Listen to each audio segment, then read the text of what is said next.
Welcome to Career Tea Podcast. I'm excited to have you on today. Mm-hmm. I think the experiences and the career journey you've had Mm-hmm. has a lot of value and insight, and I think our listeners and viewers will take a lot of advantage from it. Thanks for having me. Of course. Yeah. So to kind of get started, I want to Mhm. start at your undergrad level. Okay. I want to know where you went to school and how you chose what you wanted to major in, if you know exactly what you wanted to go into. Yeah, I went to Rochester Institute of Technology in upstate New York, and I did not know what I wanted to study when I first started. I actually applied as a liberal arts major, and I was like, you know what, I'll just figure it out. In high school, I really liked math, but I didn't love science, and usually math and science kind of go together. But I was really strong in all of the subjects except for history. So I took an online career test where it asks you to answer all of these different questions based off your personality and how you would handle things. And then it spit out all of these options of careers that I might be good at. And at the top of the list was accounting. And I remember thinking, I don't want to do accounting. That sounds really boring. Yeah. Not for me. I'm going to figure out something else. And then I applied as, liberal arts. I went and visited the school during Acceptance Students Day. And I visited the business school. And I was like, okay, actually, after seeing all of the students and their success stories, I was really sold on it. And I was like, I want to do business. So I'm going to do accounting. So that's where I ended up picking my major. And then the first year, my freshman year, I was in this class where I was learning technology for accounting. And I saw two really strong students in the front of the room. One of them was actually your brother. And I was very excited. I was like, wow, I want to be like them someday. They seem so cool. They have all these internships lined up. And I asked what their majors were, and they were management information systems. So I added that as a double major. Got it. Okay. And when you were looking for schools as well, when you chose RIT, did you know you wanted to go to RIT, or did you have bunch of schools in mind? What made you choose RIT, I guess? Yeah, I was the first in my family to go to college, and I did not know what school I wanted to go to. It was all very foreign to me, but with this college and career prep class that I took in high school, it kind of helped me narrow it down. I didn't know that I wanted to go to RIT at first. I had gotten a scholarship when I was in 11th grade from RIT, so they weren't really even on my radar, and that scholarship pushed me to apply and get accepted. My number one school was actually in Massachusetts, UMass Amherst, and I went and visited, and I loved the school. I loved the business school, but they wanted out-of-state tuition, and I had such good financial aid and scholarships from RIT that after visiting during Accepted Students Day, I was like, okay, this makes sense. Nice. Yeah. And so you said during your first year is when you got introduced to management information systems, and you wanted to double major with that. I want to know during your 4 years at RIT, what did you think? And looking back, what do you think of the accounting program as well as the MIS program? How were they? Did they teach you the valuable skills that you use today? Yeah, I think both programs were actually very strong. Accounting is accounting. I think, the textbooks, there's not really a lot of it depends on your professors, of course, but all of the professors at RIT were super great in actually wanting to be there and teach you. So I feel like both programs were really strong. The MIS program, of course, I think it's the top 10 in the country for undergrad programs. So it was very robust. I feel like we had the latest technology in our labs and in our classes, whereas accounting is a little more theory-based. So with the advanced technology for MIS, I do feel like that was maybe a little bit stronger of a program there, but both having them together, created a really great career path for myself. Yeah, and I think especially with how much accounting is used on a day-to-day world, and especially with where technology is going, it's always advancing in our world. So having those two together was probably a good combination. Yeah. Could you give an insight on, did you expect the accounting classes and major to be what it was? And can you give a quick insight of what it is that you learn in accounting? Because I also had a major in accounting, and what I thought accounting was going to be like was way different than what it actually was and what we were learning. Yeah, I chose accounting, right, because I was good at math. And I took some business classes in high school. I knew I wanted to be in business. I just didn't know what kind of business.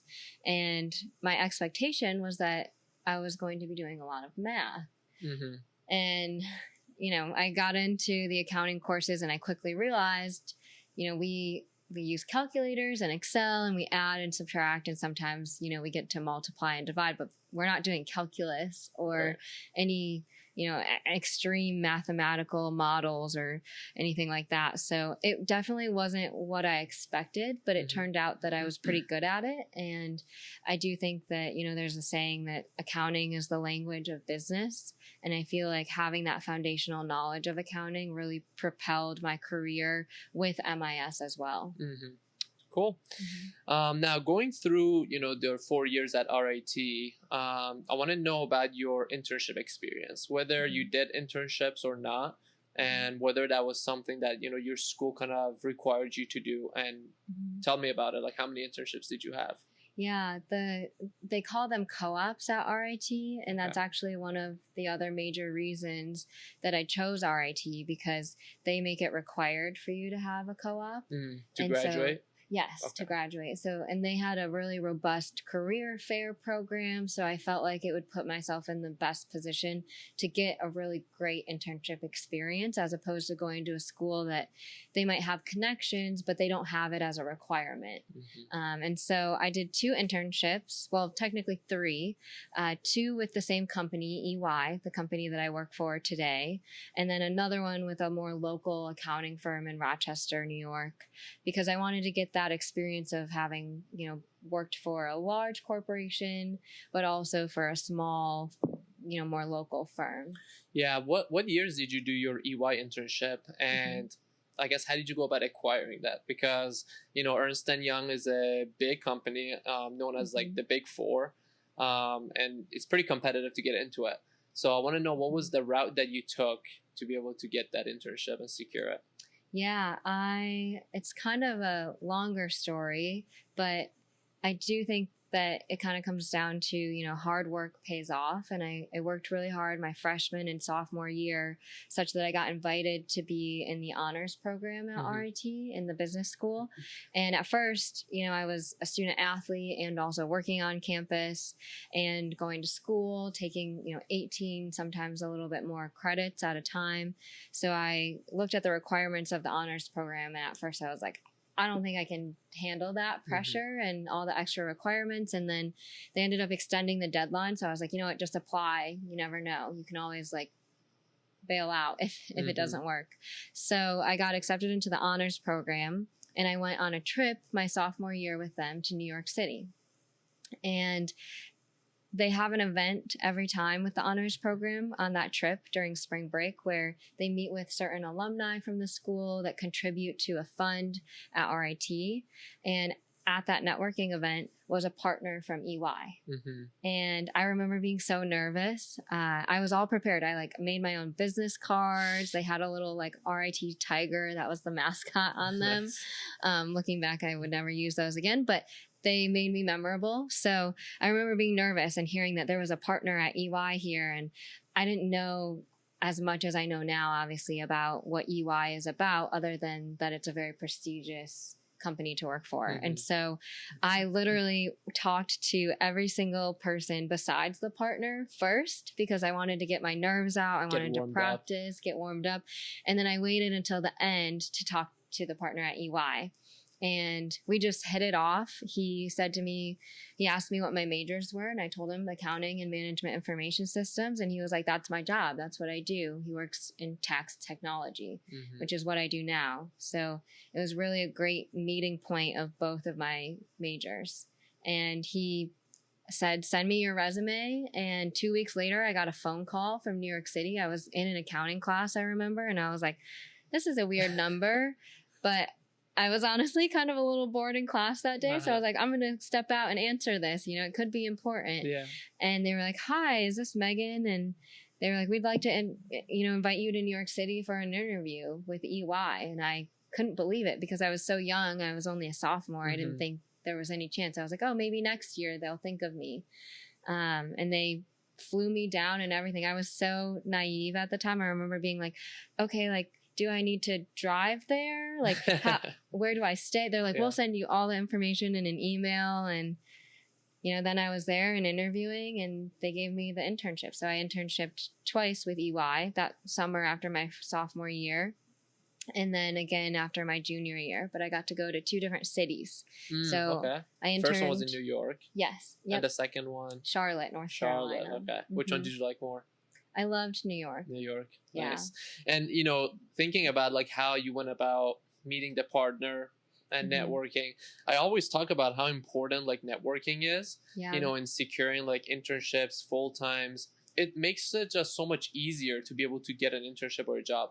Like if you make a good impression on somebody and somebody knows you, they'll want you to work for them or work with them. So I think like, you know, networking cannot be underestimated. And God knows if you didn't speak to that partner that day. I know. I needed the warm up. So you said that you did 2 internships at EY. First one was the summer after your sophomore year in New York. Yep. The other one was in Charlotte. Did you do an internship in between? Because you said you did 3. Was that in between or after the 2? After the 2. So after the 2 with EY, my junior year, I'm confused. After my sophomore year, I interned in New York City. And then my junior year in the spring semester, I did an internship while also attending school. Okay. So I was living in Rochester on RIT's campus, going to school, taking some classes, and then interning at a local firm on the side. And then I did my second internship with EY in Charlotte. Got it. How would you compare the internship experiences between EY, which is a huge company, versus the one that you did in Rochester, which I'm assuming was possibly like smaller?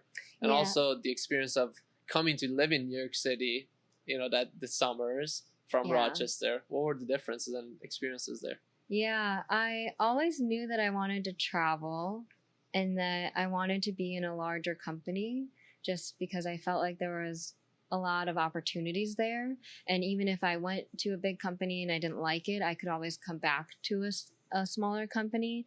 And in listening to some mentors and other people in the industry while I was in school, they had always shared that, you know, to go the opposite way, like to start with a smaller company and then go to a larger company is quite hard. So I wanted to take kind of the harder route first. And then if I was like, you know what, this isn't for me, I could go to a smaller company. I think the internship experience in New York City with a big company obviously is, you know, all of the flashing cameras and lights, you know, you feel like you're on top, you know, like you've made it, you've worked really hard. I remember being wined and dined, and they at EY sent all their interns to Disney at the end of the internship. So we got to go to Disney and spend about 4 days with all of the interns from around the US. And so as a college student, that's like a dream. You know, you're meeting all these people from all over the country, even some from different countries. And that was very much up my alley. So they say, you know, the EY Kool-Aid. I was definitely drinking the Kool-Aid. And then the internship at the local firm, I enjoyed that as well. I think, you know, it was obviously a smaller team. It was just me and a couple of other interns, whereas at EY there were hundreds of us in the office. But it was much more of a family environment and a little bit, I don't want to say of a slower pace because I was doing tax work there, but just a totally different environment. Yeah, I hear you. And, you know, when you did your internship at EY, when you said there was like hundreds of interns, do you remember like what kind of like the day-to-day work that it was that you did? Because you were there only for a few months over the summer. Are you guys getting to experience like different fields at EY, or are you guys just with one team, with one manager? Yeah, so I got lucky in that I got to intern twice.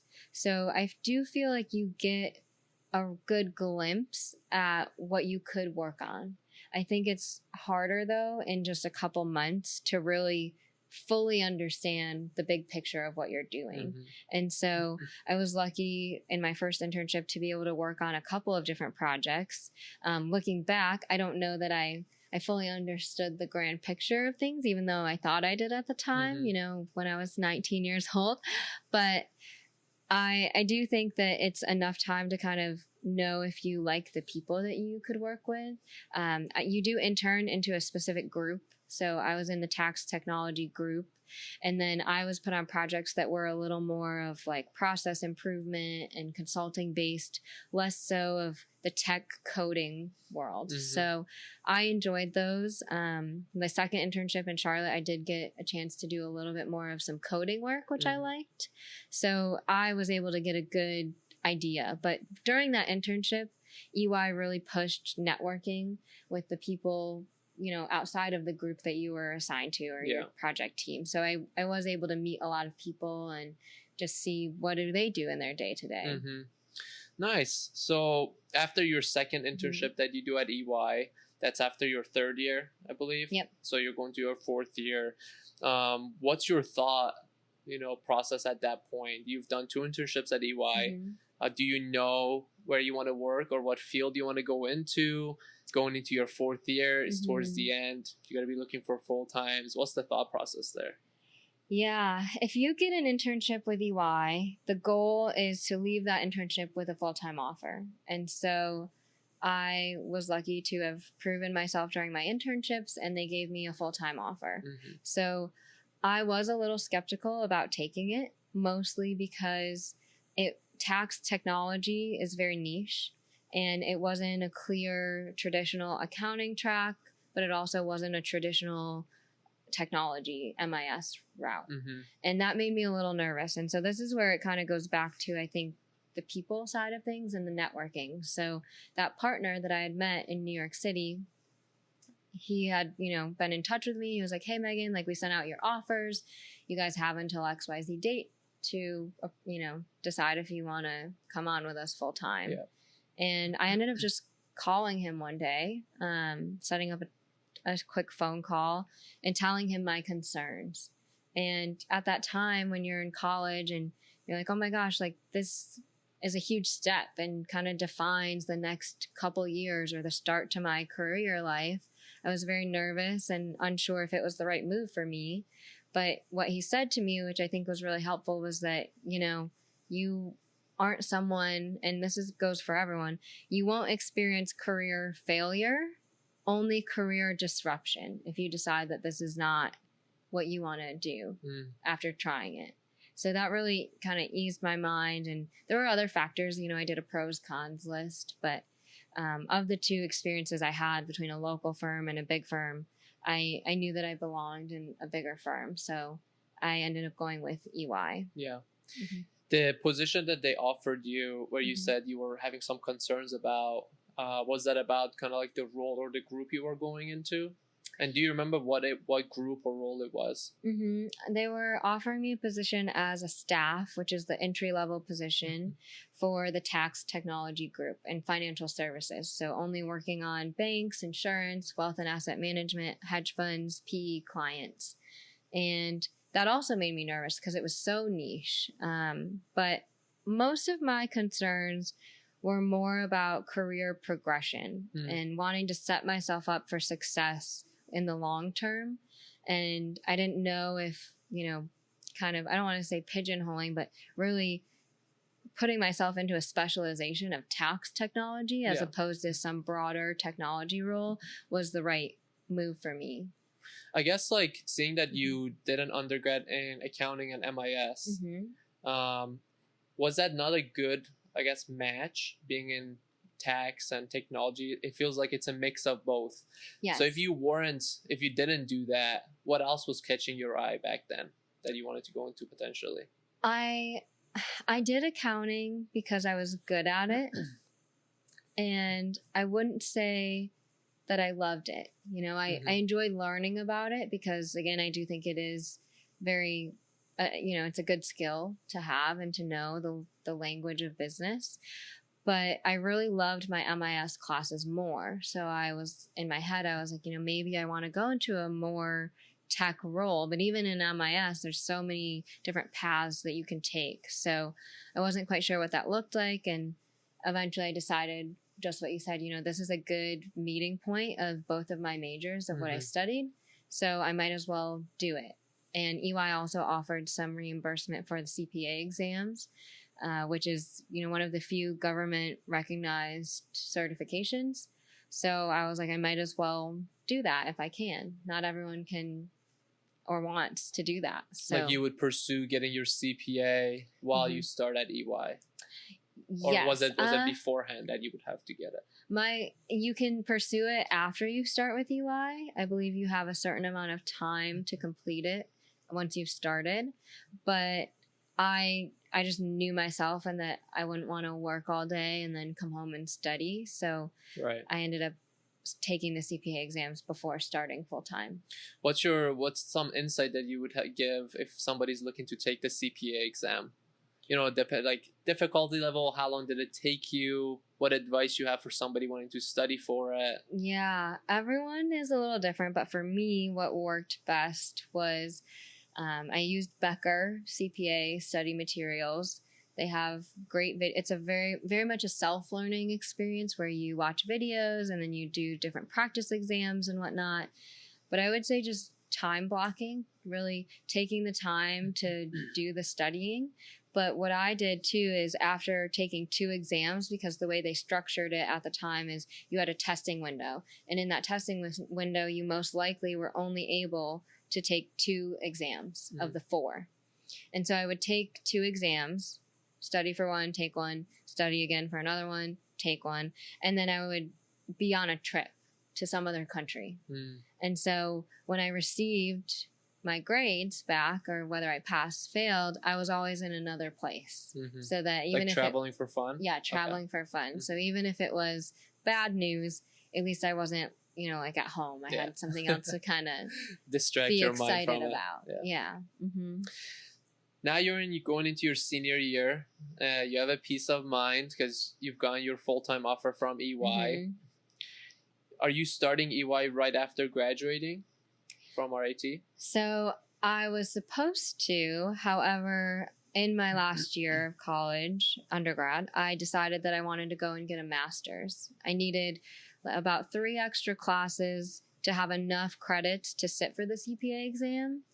And so I said to myself, well, if I have to go back to school for a semester for 3 classes, I might as well go and get a master's. So I decided I wanted to get a master's. I was a little nervous, but I reached out to EY and I was like, hey, I really want to get a master's and I want to take the summer, in between my last year of undergrad and grad school to travel and maybe start studying for my CPA exams. So they extended my offer. So I didn't start until after I finished my master's, but it was comforting having something lined up already. Right, and have them be okay with you doing that. Yeah. Where did you decide to do your master's, and what was your master's in? Yeah, I did my master's at Cornell University in my hometown near Ithaca, New York. And I studied it was called a Master's of Professional Studies. And how I chose it was I was looking at different accounting programs all over the country. I really wanted to try a different school, and I had applied to some programs that were really good for accounting. However, they were very strict in that you had to pick like an audit track where all your classes were defined already for the whole year, specific to auditing, or a tax route. And quite frankly, I didn't want to do either of those. I wanted more flexibility. So I also wanted to maybe spend some time at home with my family before moving to New York City. And in high school, I never thought I was smart enough to get into Cornell, so I didn't even apply. And I was like, maybe Cornell has a program and I could apply to it and see if I got in, and then I could live at home for a year and be near family. And so I ended up going online, and it turns out they had this program, and it was the first year they were going to have it. They hadn't even really decided if it was going to be a program yet when I found it, but I just reached out by email and I was like, hi, I read online that you have this program called a Master's of Professional Studies with a specialization in accounting, where all you have to do is meet the requirements for the CPA and some other core classes they want you to take. And then you can take electives with the Johnson School MBA students. Mm-hmm. And I was like, that sounds perfect for me. But I'm not a Cornell undergraduate. And the program said they weren't sure if they were going to open it up to people outside of Cornell. I see. So at the time, it was like only for like current students. Yes, okay. Only for undergrad Cornell students.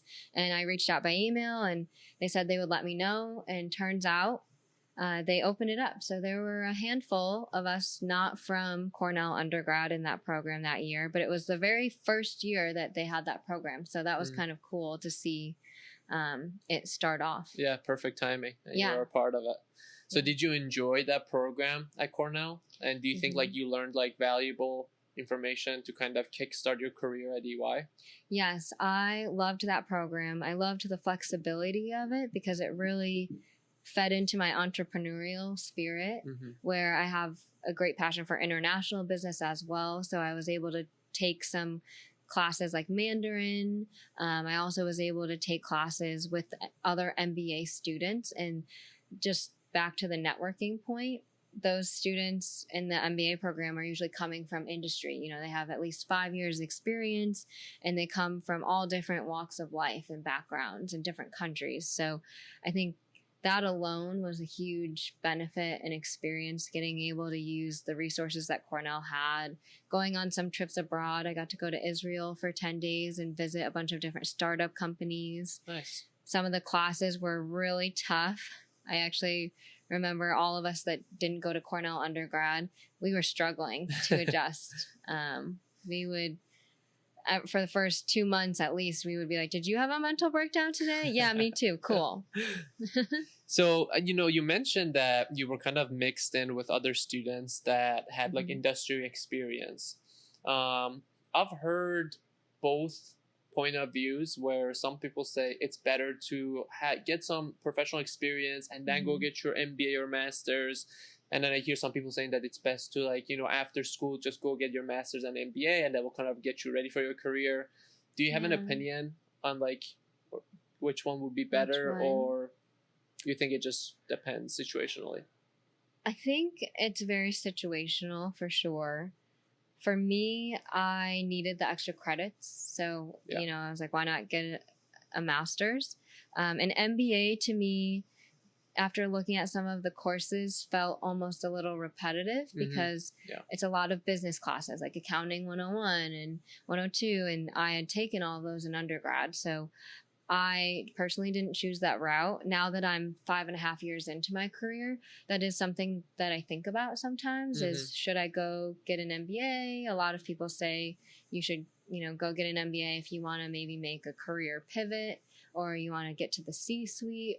Yeah. But I think it just depends on everyone's goals and what they want to do. I do think an MBA is a great break for people that are, heads down working in their careers and they get to a point where they're like, hey, you know what? I think I want to try something different, or I want to pivot, or maybe I'm, a biochemical engineer and I want to get into more management or the business side of things or start my own business, be more entrepreneurial. So I do think that it depends. Right. That makes sense. Yeah.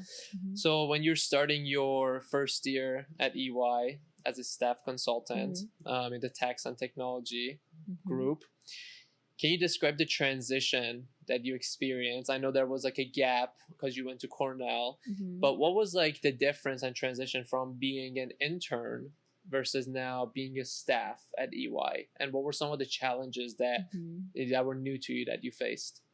Yeah, from my internship to staff, this is going to sound bad, but candidly, I felt like during my internship, there had been so much time passed from the internship to full-time that it felt like I was starting over and learning the career side of things. And the project I was put on as a staff was very different from what I did during my internships. So I think that was a little tough for me, but also adjusting from, in college life, you have so much freedom. You have classes at different times of the day. You have different blocks of free time. You have summers off. You have winter break. Yeah. And going from that to being in an office all day on a computer was extremely tough. No more summer breaks. No more summer breaks. The first, I would say, 6 to 8 months were really challenging. But I think that's also because the learning curve was so steep when I started. And you mentioned that, what was kind of important for you as well, and your concern was whether you see a career growth opportunity. During your first year at EY, what was your outlook on that? Did you feel like, hey, yeah, I feel like there is a career growth opportunity here? What did you think at that point after being there for a year? Yeah, I actually felt like there were a lot of career growth opportunities, even from when I interned at EY. And that's probably part of the reason that I chose EY to start with them, is I felt like I could always continue to grow, even if it wasn't in the practice that I had signed up for. I had met a lot of people that transferred from other practices, and, there were just a lot of people and a lot of different things that EY does as a whole. So I never felt like I would feel restricted to one group. Right. Now, when you were at EY as a staff consultant, did you stay in your tax and technology group, and where did that take you? Yes, I did. I am still in that group, tax technology. My role has changed so much. I've worn a lot of different hats. I've been a product owner, a project manager, program manager. I've worked on a variety of different types of projects, both internally and externally. Can you explain the difference between those three? Product, project. What was the other one? Program manager. Yes. So think of like a product owner is someone that has come up with a tool, right? Like some sort of technology solution, and I own that product. So I'm working with UI UX designers. I'm working with the coding people to build that product and bring it to life. And I'm like the subject matter expert on that product. I'm helping to communicate the future vision to leadership. I'm getting budgeting for it. And so there is an element of project management within that product owner role. But essentially, I own that tool. Right. And then a project versus program manager, they are similar in that it's a lot of coordination, and you're kind of the middle person between all the different stakeholders, the tech side, the business side, internal leadership, client leadership. You're really the linchpin for all of those things. And I would say the difference is that a whole program could have multiple projects under it. So a project manager might be just in charge of their one project of like implementing robotics to the federal tax compliance function. But then at a program level, there might be robotics happening for federal tax, robotics happening for sales and use tax, premium tax, and those are all different groups with hundreds of people that work on those teams. So the program manager is really more at a higher level. Got it. Okay, that makes sense. And to double check, you're still at EY, correct? I am. And your current role, what are you? Manager. You're a manager. Yep. So I want to know, I guess from when you were a staff consultant, what was your career progression? How many years were you a staff consultant, and what was, I guess, the bit in between roles and the timeline on those until you became a manager now? Yes. So this is actually pretty standard within EY, is that you spend 2 years as a staff, and then you spend 3 years at the senior level. And then after 3 years at senior level, you can then be promoted to manager. And from there on, manager, you can spend anywhere from, I would say, 4 to 5 years before you become a senior manager. And then from senior manager, your next step is either a partner or a managing director. So that timeline looks different for everyone. Got it. Okay. And what were like some of the challenges as you go from, let's say, staff to senior to manager?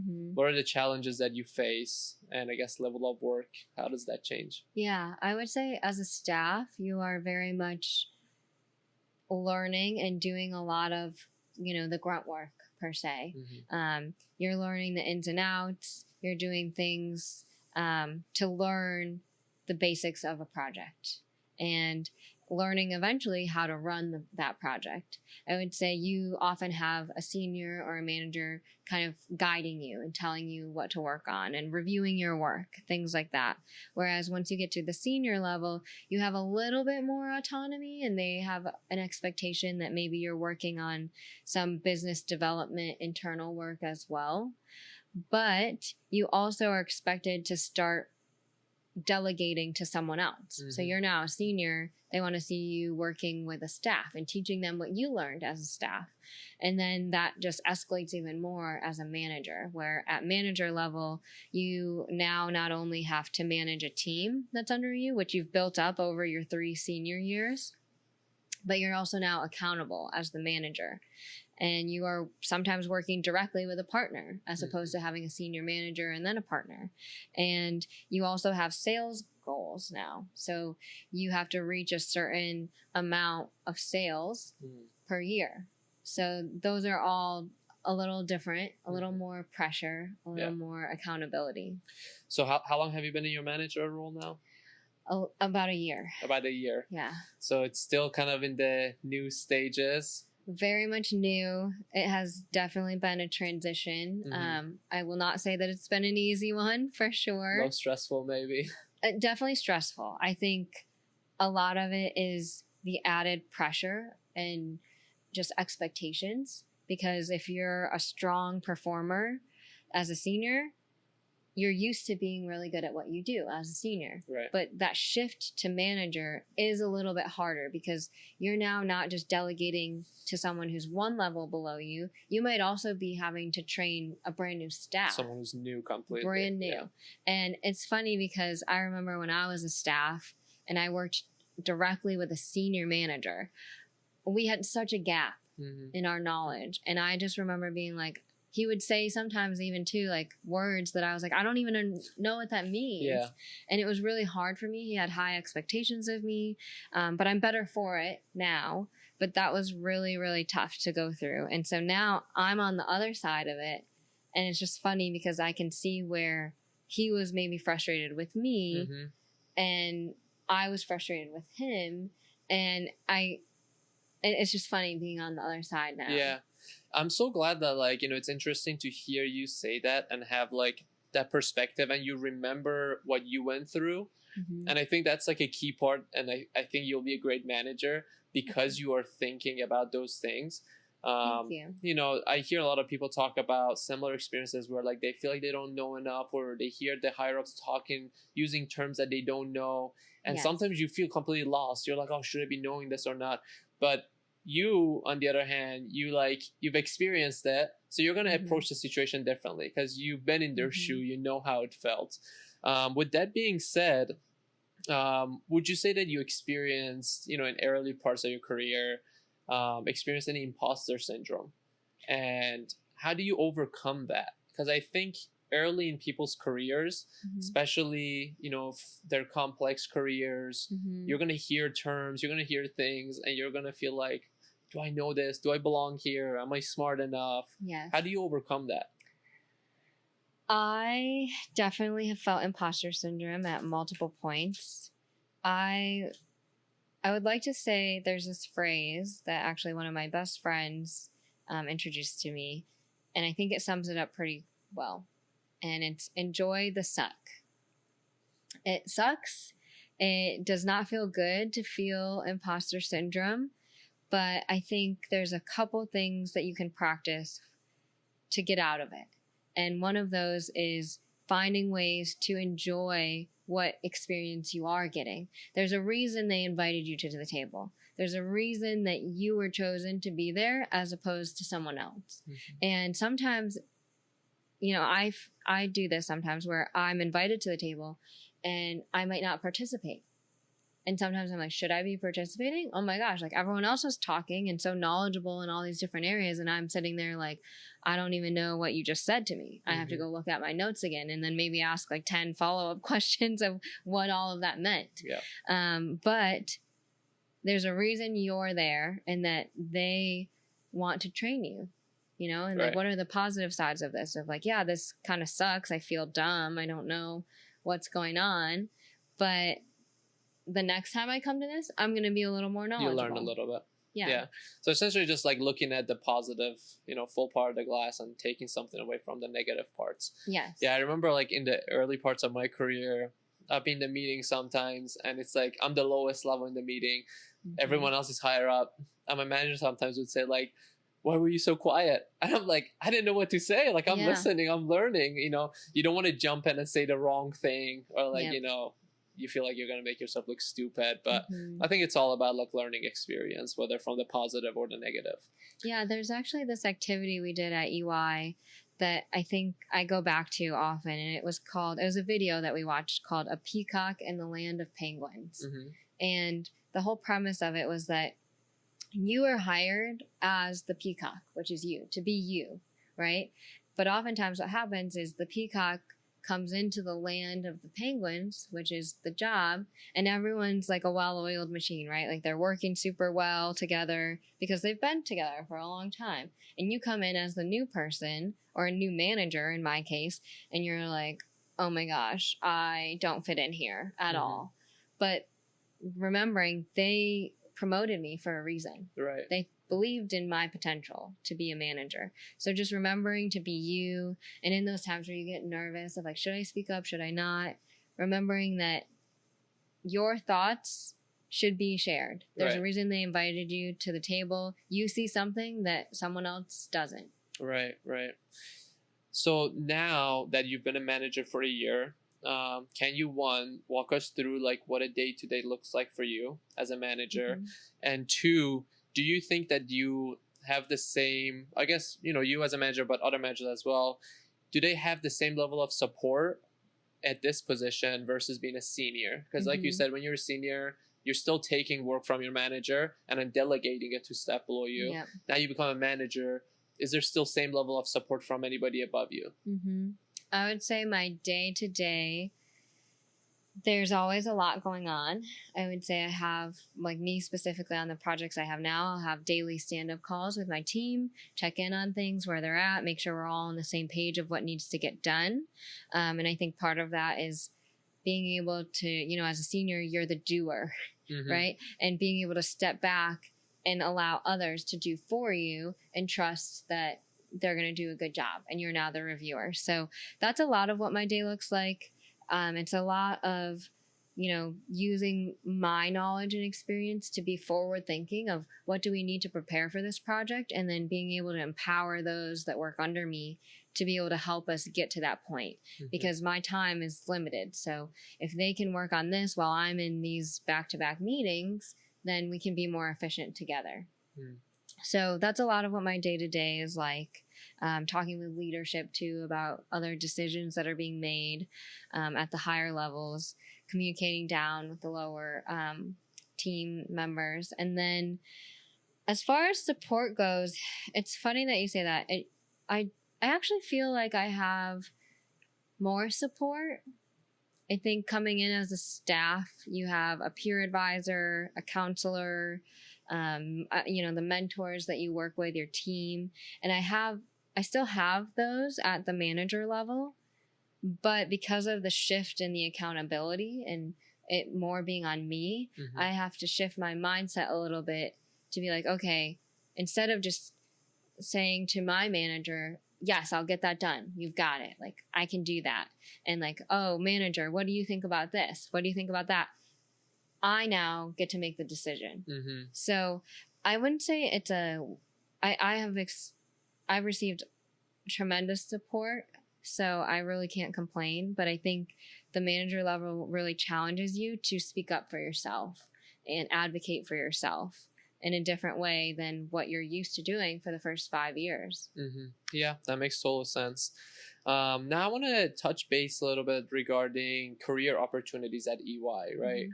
We've talked about you doing internships there, which essentially turn into full-time. With the state of economy that we're in, a lot of companies have been doing layoffs. I've heard that EY's done layoffs in the past year or so. Are they still actively, recruiting for interns and internships? Do you know whether it's, you can intern during the year? Is it summer only? What's the insight on that? Yeah, we are definitely still recruiting for interns and all experience levels as well, dependent on each team's need. But I would say, as far as the timing of when you intern, usually it's summer. Mm-hmm. But there are exceptions sometimes where maybe you interned in the summer and they really liked you, so they want to offer you an internship in the winter time as well. That's usually the case. I haven't seen it where, unless it's specific to a group and the nature of their business, where they do internships outside of summertime. Right. So like no fall, spring typically. Yeah, not typically. What advice would you have to current students or recent grads who want to either pursue a career in, tax and technology field or EY overall, or whether they're in a different career field and they want to pivot into this field? I would go back to the point earlier of really network. Network with people that who work there, or go on LinkedIn and find someone and be like, they're doing what I want to do. I want to go talk to them, and figure out if it really is something that you would want to do, and then ask them, like, how do I do this? How do I get in? Every group is going to be a little bit different, but I would say don't be afraid to go after what you want and ask questions, and be critical in your thinking too, because you might do some research and then be like, you know what? Actually, I don't want to do that. Yeah, that makes sense. And that networking point is so key. And especially when you say, like, go network with somebody who's already done it. Essentially, like, we're interviewing you, and your journey and your career journey is like a blueprint. If somebody wants to be like, how do I get to this company? Well, take a look at what someone else has done, what qualifications they have, what certifications they have, and you can kind of like mimic what they did because it worked out for them. So there's a good chance if you do those things, you'll be qualified enough to do it as well. Yeah. Looking back at your years of schooling, internships, and full-time, is there anything that you would do differently if you were to go back at any stage in your journey?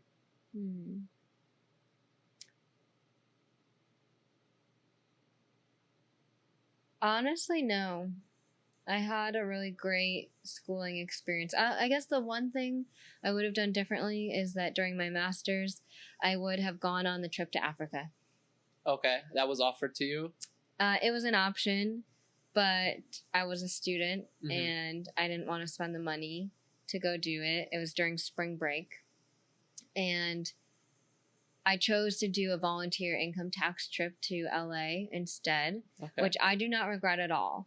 But my love for travel and experiencing other cultures, if I had had the finances to be able to go to Africa and hike Mount Kilimanjaro, I would have done that instead, for sure. Do you think you might still do it at some point in your life? Yeah, definitely. Yeah. It's just, as you get older, you have a little bit less time to do things like that. Yeah. You just mentioned that you did some volunteer work during your master's. Have you done any other volunteer work during your schooling? And do you think, like, volunteer work, it could kind of benefit your, I guess, chances of getting internships? Because companies do look at, hey, like, if somebody does a lot of volunteer work, they're good for the community. They think about the community growth. Did you do other volunteer work as well? Yeah, I did try to do some volunteer work while I was in school as much as I could, while also working and playing a sport and being in the honors program. It was kind of a lot. Yeah. But I did do things sporadically throughout the years. I think what's really important, and it doesn't have to be volunteer work, but it's being able to show on your resume that you are a well-rounded person. It's great if you have really awesome grades, but what else is there? Because even at EY, we are such a teaming business that personality-wise, we want to work with people that we like, or that we have a good time with. It's great that you can be good at what you do, but we want you to be good at what you do and also be pleasant to work with. If you work with someone who's miserable, it ruins everything. Yeah, you're spending every day with them. You don't want to don't want to go into work like with a headache. Exactly. Yeah. To kind of wrap up our conversation, for those that are interested in this career field, and are wondering, what the salary ranges are kind of like, because, you go look online, you're going to find a whole bunch of different information and you don't know which one's accurate, which one's not. And I know there is going to be a range. Do you mind giving kind of like a range, 15, 20K range? Because it depends on skill level, how many years you've had, kind of how much you would get paid from like staff starting out, going through your senior years, manager, senior manager, and up. What's the range of salary in those roles? Yeah, I would say as a staff, and this is based off of New York City. It is a little different depending on what location you're in. But I would say as a staff, you're probably looking at nowadays anywhere from maybe 85K to 100. And then, each year, so every year as a staff, you get a bonus, usually like a performance-based bonus, which is a percentage based off how you performed that year of your salary. And then you also get a raise, and that is also kind of determined on your performance. So it can be anywhere from 5 to 15% raise and bonus. So you can expect as a staff to probably be nowadays, 80 to 110 maybe, and then as a senior 110 to 125 at the high end, and then as a manager about 150 as your base salary, and then from there I am not quite sure. I know there are, like, every time you jump a rank, like from staff to senior and then from senior to manager, you do get an automatic percentage raise already on top of your performance-based raise. So it is very favorable to have those raises every year. If it is a tough year, like during COVID, we didn't always, have that, or it wasn't as favorable as some people would like. But having that yearly performance-based bonus and raise expectation is a good feeling. It's nice. So, it's positive. Yeah. Cool. Well, Megan, thank you so much for joining us today. I think you provided a lot of valuable information, and hopefully a lot of our listeners and viewers, that are interested in this field will take something away from it as well. I will go ahead and share your LinkedIn profile, under the video, for people that want to connect with you, because as we mentioned, networking is very important. So hopefully, as you progress in your career at EY or other companies, we'll have you back again later on and see how it goes from now on. Yeah. Thank you for having me.